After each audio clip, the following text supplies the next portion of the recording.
వయసు ఉన్నది. సరే మీరిద్దరు ఆడ ఆశపడుతున్నారు, పెద్ద మనిషి వదిలేటట్టు లేడు.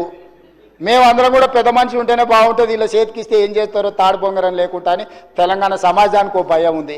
వాళ్ళిద్దరు పోటీ తెలంగాణ ప్రజల సాగుకు వచ్చింది అధ్యక్ష. మీరు చూడండి, ఎప్పుడైనా ఒక ఆయన పొద్దున్నే ట్విట్టర్లో పెడతాడు, 11 గంటలకు ఒక ఆయన ప్రెస్ మీట్ పెడతాడు, 4 గంటలకు ఇంకొక ఆయన పర్యటన ఆడిపోయి ఇద్దంటారు. వీళ్ళందరూ చూసేవరకల్లా సాయంత్రం మేడం గారు అందరిని పిలిపించి సమావేశం పెడుతుంది. ఏం పోటీ ఇది? ఎందుకు పోటీ? అసలైన ఆయన నేను వెనకటికి చెప్పిన అధ్యక్ష, వెనకటికి ఆయన మారుతుండు, ఈయనకి ఇస్తుండని కొంతమంది పాపం తెలియని అమాయకులు అందులో ఉన్న మంత్రులు మా పెద్దసారి పోతున్నాడు, మా చిన్నసారి వస్తుండని భజన సంఘం పెట్టి భజన చేసిరు. నేను రోజు చెప్పిన ఈపులు చింతపండు అవుతాయని పెద్ద మనిషి వచ్చి చెప్తాడని. సరిగ్గా నేను చెప్పిన నెలకే వచ్చి చెప్పిండు, ఎవర్రా వాడు అన్నాడు, ఈపు చింతపండు అవుతుంది ఇంకోసారి మాట్లాడతాను. ఆయన మంచిగా ఉన్నాడు, ఆయనకి ఏం ప్రాబ్లం లేదు, వీళ్ళు ఆశపడ్డా ప్రయోజనం లేదు. ఆయన బాగుండాలి, 100 ఏళ్ళు ఆరోగ్యంగా ఉండాలి, ఆయన ప్రతిపక్షంలో ఉండి ఆయన అనుభవాలతో మాకు సలహాలు ఇవ్వాలి. వాళ్ళిద్దరు ఆశపడి పోటీ పడి పెద్ద మనిషికి ఏమైనా ప్రమాదం తెచ్చేటట్టున్నారు అధ్యక్ష. మీరన్నా ఆ వేదిక మీద నుంచి ఆ పోలీసు వాళ్ళకు కొంచెం ఆదేశాలు ఇచ్చి వీళ్ళకు కూడా ఏదైనా జ్ఞానోదయం కలిగేటట్టు ఏదైనా 4 మంచి మాటలు చెప్పండి అధ్యక్ష. మా పెద్దలు జానారెడ్డి గారన్నా లేకపోయారు ఈ సభలో, కనీసం వాళ్ళకి ఏమైనా మంచి వచ్చేటో చెప్పనీకే. కాబట్టి దయచేసి ఇట్లాంటి పనులు మాని మీరు ప్రతిపక్ష పార్టీగా మీరు సలహాలు సూచనలు ఇవ్వండి, మాకేం అభ్యంతరం లేదని నేను తెలియజేస్తున్నా అధ్యక్ష. ధన్యవాదాలు అధ్యక్ష.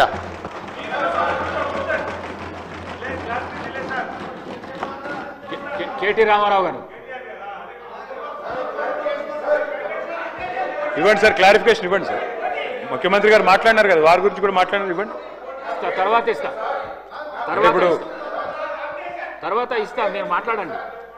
అధ్యక్ష మరి రిప్లై అయిపోయిందా సార్, లేక రిప్లైయా ఇంటర్వెన్షన్ ఏంటి సార్? ఇది రిప్లై ఇచ్చిండ్రా? ఇది ఇంటర్వెన్షన్ అయింది. రిప్లై ఇస్తాడు. గంట 20 నిమిషాలు మాట్లాడింది సార్. అధ్యక్ష నేను ఒకటే రిక్వెస్ట్ చేస్తున్నా సార్, ముఖ్యమంత్రి గారికి ఇంత ఫ్రస్ట్రేషన్ పనికిరాదు. రిప్లై ఇవ్వడానికి వారు జీవితంలో మాకు ఇప్పుడు కాదు అధ్యక్ష, 2009 నుంచి చెప్తున్నాడు ఆయన. నేను ఆడ కూర్చుంటా అన్నాడు, కూర్చున్నాక కూల్ కావాలి కదా అధ్యక్ష.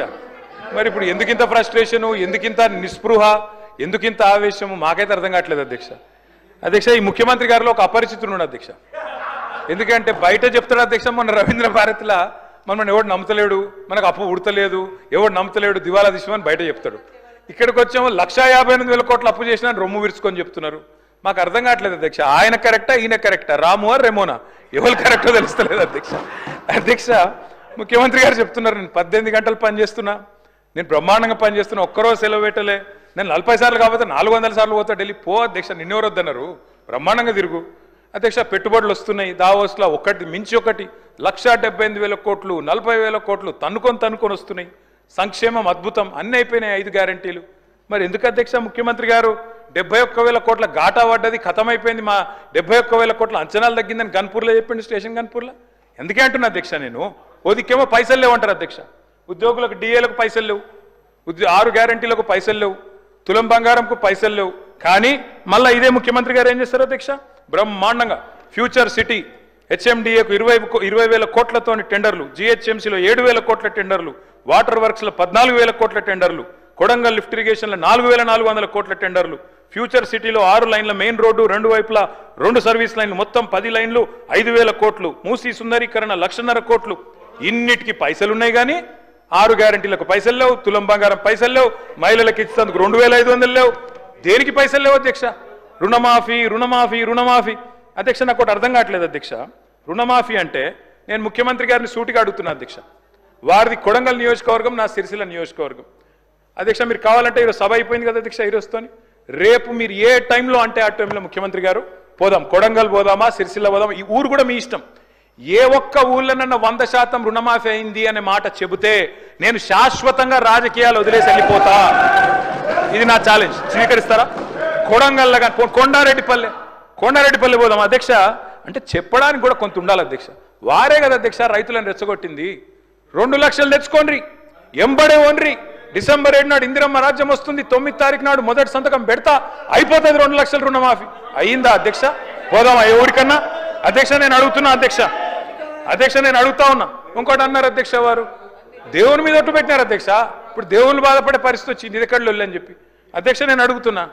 వారు అంటారు అధ్యక్ష, రైతు బంధు, రైతు భరోసా. నేను అడుగుతున్నా అధ్యక్ష, రైతు భరోసా ఏంది అధ్యక్ష మీరు చెప్పింది? 15,000 ఇదే ముఖ్యమంత్రి గారు ఆనాడు పిసిసి ప్రెసిడెంట్గా రైతు బంధుని ఆపిందే ఈయన. పోయి ఎలక్షన్ కమిషన్కి లెటర్ ఇచ్చిందే ఈయన. ఆ లెటర్ కాపీ ఇక్కడ ఉంది నా దగ్గర. ఇగో ఇది లెటర్ కాపీ, రేవంత్ రెడ్డి గారు స్వయంగా ఇచ్చిన ఉత్తరం కాపీ ఎలక్షన్ కమిషన్ కు. ఆపిందే మీరు. మళ్ళీ మీదికెళ్ళి మేము దాచుకున్నాం, మేము ఆపినామని చెప్తారు. నేను పంపుతా అధ్యక్ష ఇది మీకు.